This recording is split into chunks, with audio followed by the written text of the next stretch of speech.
ஏண்டா கருப்பு படத்துக்கு போனியா? எப்படி இருந்துச்சு? கருப்பாச்சுண்ணா. என்னடா சொல்றா? ஆமா, கரண்ட் ஆஃப் பண்ணிட்டாங்கண்ணா. ஓ, வெறுப்பா இல்லைல்ல? இல்லைண்ணா. சரி பிஸ்கட்டா சாப்பிடு. ஓ, நான் உனக்கு குத்தா நீ அவனுக்கு தர? உட்றா, பெரியவங்க என்ன சொல்லிக்கிறாங்க? ஊராம்பிள்ளைய ஊட்டி வளர்த்தா அப்போ உன் புள்ளைய கொடைக்கானல் வளர்ப்பாங்களா?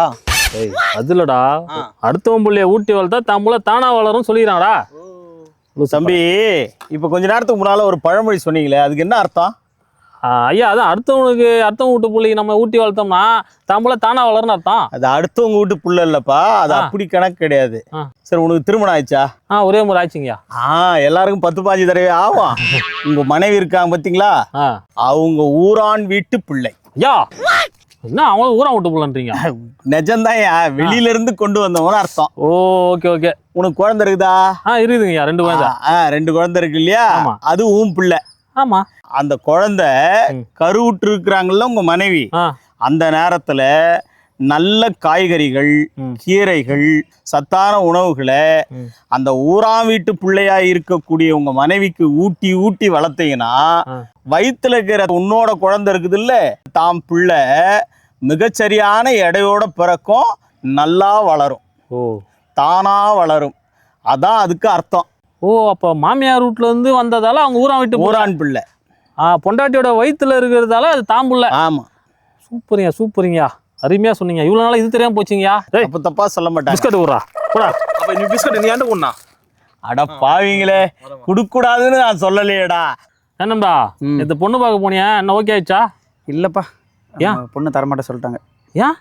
வேலை கேட்டாங்க, வேலை இல்லைன்னு சொல்லிட்டேன்.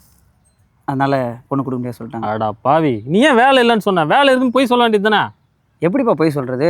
நாளைக்கு வேலை இல்லைன்னு கேட்பாங்கல்ல, எப்படி உண்மையை சொல்லாம இருக்க முடியுமா? போடாங்க. பெரியவங்க என்ன சொல்லிக்கிறாங்க? 1000 பொய் சொல்லி ஒரு கல்யாணத்தை பண்ணலான்னு சொல்லிக்கிறாங்க. நீ வேலை இருக்குன்னு ஒரே ஒரு பொய் தானே சொல்றேன். எனக்கு பொய் சொல்ல தெரியலப்பா. போடாங்க. நான் பொண்ணு பார்க்க போனப்பெல்லாம் ஒரே ஒரு பொய் தான் சொன்னேன், உடனே பொண்ணு கொடுத்துட்டாங்க. என்ன பொய் சொன்ன? பொண்ணு ரொம்ப அழகா இருக்குது, என்ன பொண்ணு கொடுத்துட்டாங்க. யாரா அதான் சொல்லிக்கிறாங்களே, 1000 பொய் சொல்லலாம் அப்படின்னு சொல்லிக்கிறாங்க. நீ ஒரு பொய் சொல்றது யோசிக்கிற? தம்பி தம்பி தம்பி தம்பி தம்பி இப்போ அந்த தம்பி ஏதோ ஒரு பழமொழி சொன்னாரு, என்ன சொல்லிட்டு இருந்தீங்க?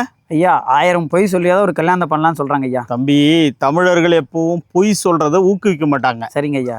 அது அப்படி இல்லை பொருள். அது என்ன அர்த்தம் அப்படின்னா, 1000 பேரிடம் போய் சொல்லி திருமணம் செய் அப்படிங்கிறதா அதனோட அர்த்தம்.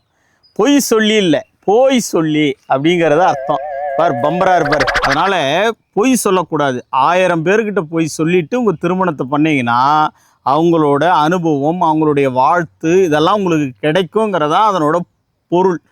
அது தெரியாம 1000 பொய் சொல்லின்னு ஒரு பெண்ணோட வாழ்க்கையை கெடுக்கூடாது தம்பி. ஐயா, சூப்பரா சொன்னீங்க ஐயா. தம்பி, இது உண்மையா பொய்யா? இருங்க ஐயா, 1000 பேர்கிட்ட போய் கேட்டு சொல்லிடுறேன். தம்பி, ஐபோனா? இல்லண்ணா, மை ஃபோன்ண்ணா. உன் ஃபோன் தான் யா, பிராண்ட் ஐஃபோனான்னு கேட்டேன். ஆமாண்ணா. நல்லா இருக்கே, கூட ஒரு செல்ஃபி எடுத்து தரேன்.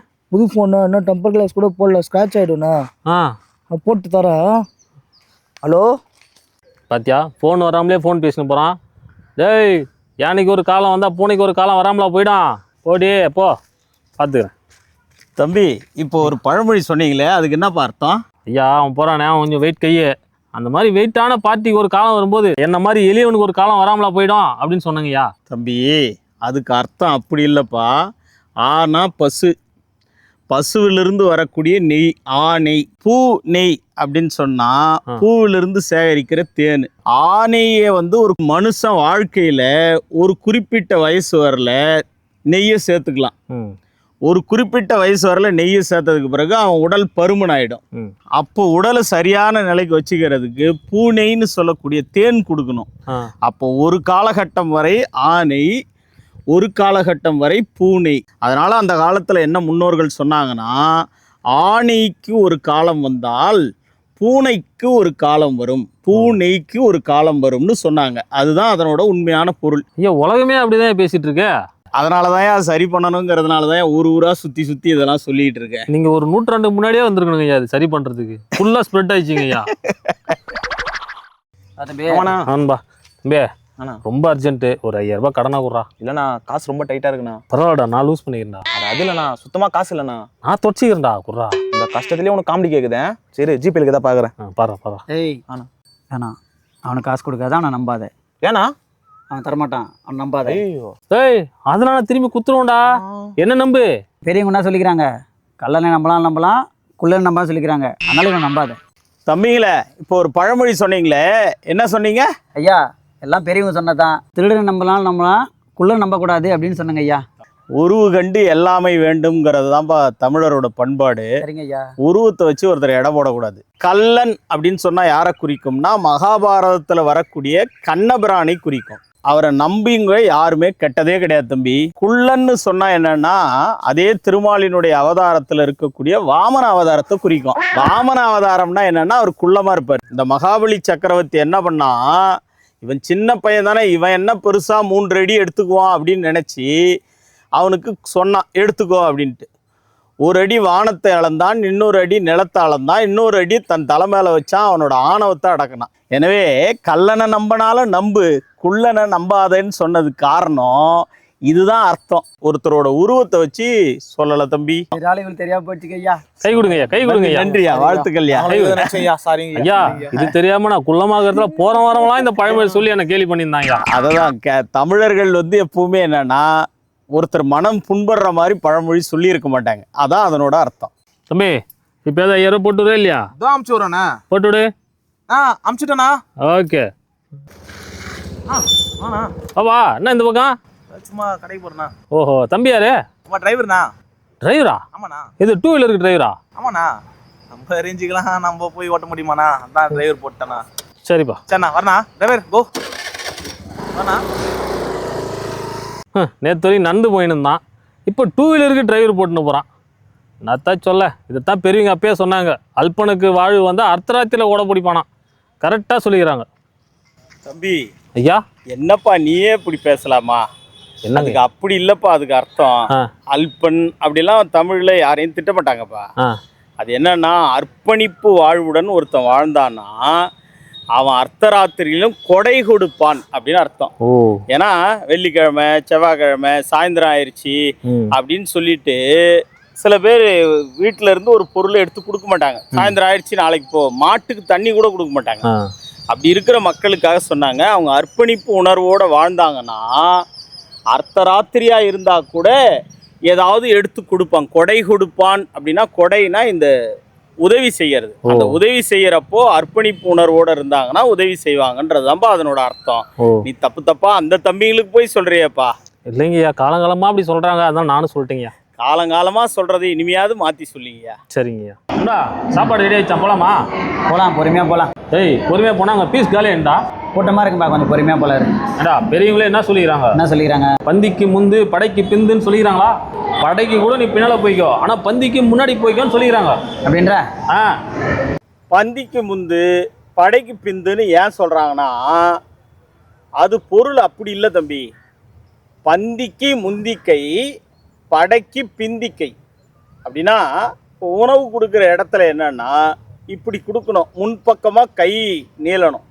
பந்தினா உணவு கொடுக்கறதுன்னு அர்த்தம், அல்லது சாப்பிட்றதுன்னு அர்த்தம். முன்பக்கமாக கை எடுத்து சாப்பிடணும்.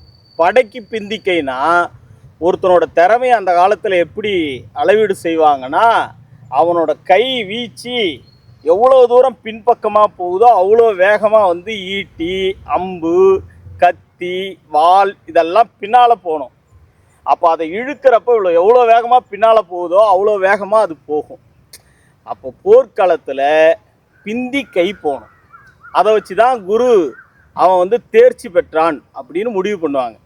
எனவே பந்திக்கு முந்தி கை, படைக்கு பிந்தி கை. இப்போ நீங்கள் அம்பு எடுக்கிறதா இருந்தாலும் சரி, ஈட்டி எரியறதா இருந்தாலும் சரி, அதனால தான் அதை சொன்னாங்களே தவிர சாப்பாட்டு ராமனாக இருக்கிறதுக்கு ஓடி போய் சாப்பிட்டு இப்பெல்லாம் சாப்பிட்றவன் பின்னாலே நிற்கிறான் எப்போ எந்திரிப்பான்னு. அப்படியெல்லாம் இல்லை தம்பி. இதான் இதனோட உண்மையான பொருள். அப்புறம் தம்பி ஊருக்கெல்லாம் நிலவரம்? நிலவரம் ஒரே கலவரமாக இருக்குது. என்ன சொல்ற?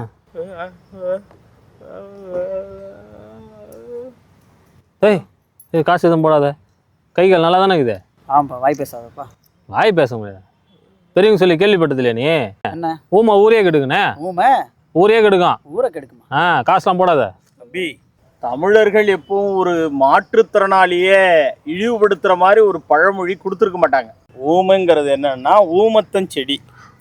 அந்த ஊமத்தஞ்செடி எங்கெல்லாம் வந்து வளர ஆரம்பிக்குதோ அங்க மண் வளம் குறைஞ்சிருச்சுன்னு அர்த்தம். அந்த மண் வளம் குறைஞ்சிருச்சுன்னா அந்த ஊர்ல விளைச்சல் அதிகமா இருக்காது. எனவே ஊமத்தம் ஊரை கெடுக்கும்னு சொன்னாங்க. அது காலப்போக்கில் மருவி ஊமை ஊரை கெடுக்கும்னு ஒரு மாற்றுத்திறனாளியே இழிவுபடுத்துற மாதிரி மாத்திட்டாங்க. ஒரு வாய் பேச முடியாதவரை கெடுத்துருவாருன்னு அவர் என்ன பண்ண போறாரு? அவரால் எப்படி கெடுதல் செய்ய முடியும்? அதனால தவறான புரிதலோட ஒருத்தர் அணுகாதீங்க தம்பி. சாரிப்பா. இந்தாப்பா. ஓகேப்பா. நன்றிங்க. நன்றி. என்ன டாக்டர் சார், என்ன இங்கே சும்மா வந்தேன்ப்பா. எப்படி இருக்கீங்க? இருக்கா? என்ன ஒரு மாதிரி டல்லாக இருக்கீங்க, பதட்டமாக இருக்கீங்க? ஒன்றும் இல்லை, நான் நாளைக்கு முதல்ல ஒரு ஆப்ரேஷன் பண்ண போகிறேன். அதான் ஒரே பதட்டமாக இருக்குது. ஓ, ஃபர்ஸ்ட் ஆப்ரேஷனு? ஆமாம். அதுக்கு எதுக்கு பதட்டம்? எப்பா பேஷண்ட்டுக்கு எதாவது ஆயிடுச்சுன்னா? ஆகட்டும். எப்பா யார் பதில் சொல்கிறது? என்ன டாக்டர், பெரியவங்க என்ன சொல்லிக்கிறாங்க? 1000 பேரை கொண்டா தான் அவன் அரை வைத்தியன், அப்போ 2000 பேரை கொண்டா தான் அவன் முழு வைத்தியன். நீ ஒரு ஆள் தானே கொல்ல போற, சரியா விடுங்க. அப்போ தைரியமாக பண்ணலான்ற பண்ணு போட்டால அதில் போய் என்ன டாக்டர் இது? ரொம்ப குழம்பியிருந்தேன்ப்பா. தேங்க்ஸ்ப்பா. ஓகே. தம்பி டாக்டர், அந்த தம்பி என்ன சொன்னார்? ஒரு பழமொழி சொன்னார். என்ன சொன்னார்? ஐயா, 1000 பேரை கொண்டா தான் அரை வைத்தியன்னு பெரியவங்க சொல்லிக்கிறாங்களேயா? பெரியவங்க அப்படி சொல்லல தம்பி. இன்னைக்கு நாம பாக்குற வைத்தியத்துக்கு பேர் வந்து இந்த தம்பிலாம் படிச்சது வந்து அலோபதின்னு சொல்லக்கூடிய ஆங்கில மருத்துவம். ஓகே. அந்த காலத்துல நம்ம முன்னோர்கள் பயன்படுத்தின வைத்தியத்துக்கு பேரு சித்த மருத்துவம். ஓ. சித்த மருத்துவத்துக்கு மருந்து எங்க இருந்து கிடைக்கும்னா செடிகள், கொடிகள், வேர்கள், பட்டைகள்ல இருந்து தான் கிடைக்கும். அப்போ ஒரு வைத்தியரா முழுமையை அடைஞ்சாரு அப்படின்னு சொன்னா அவர் என்னன்னா குறைந்தபட்சம் ஒரு 1000 வேர்களினுடைய தன்மையும் அதுல இருக்கிற மருத்துவ குணங்களையும் தெரிஞ்சுக்கணும். அப்போ அந்த வேரை எடுத்து அரைச்சா அதுக்கு பேர் கொல்றதுன்னு பேர். 1000 வேரை கொன்றவன் அரை வைத்தியன் அப்படின்னு அர்த்தம். நீங்க அதை சொல்லாம இந்த தம்பி ஏதாவது கேஸ்ல மாட்டி விட்டுற போறீங்க. தம்பி, அவர் பேச்சை கேட்டு நீ வீணா போயிடாதப்பா. தமிழர்கள் அப்படியெல்லாம் சொல்லல. அட பாவி, தப்பா சொல்லி கொடுக்கடா. சாரி டாக்டர், ஆப்ரேஷன் நல்லா பண்ணுங்க டாக்டர். எப்பா சாமியை விட்டுடு. வாழ்த்துக்கள் டாக்டர். தம்பி, டைம் என்னப்பா? 5:30ண்ணா. 5:30? ஏய், வாட்ச் நல்லா இருக்குதேப்பா. எவ்வளோ? 15,999 ஒன்லி. ஏய், என்னடா 5000 ரூபாவா? ஆமாண்ணா. அப்படி என்னடா ஆகுது? எல்லாத்துலேயும் இருந்த இதுலேயும் முள்ளு தான்டா ஆகுது. இதை போய் 5000 ரூபா கொடுத்து வாங்கிக்கிறேன் லூசுப்பல. அண்ணா, இதை பற்றிலாம் நானா தெரியும் உனக்கு? கழுதைக்கு தெரியும் கற்பூர வாசனை. தம்பி, இப்போ அந்த தம்பி ஒரு பழமொழி சொன்னாரே, அது என்னப்பா அர்த்தம்? ஐயா, பக்கத்துல இருக்கிற எனக்கே கேட்கல, அங்க இருக்கிற உங்களுக்கு கேட்டுச்சா?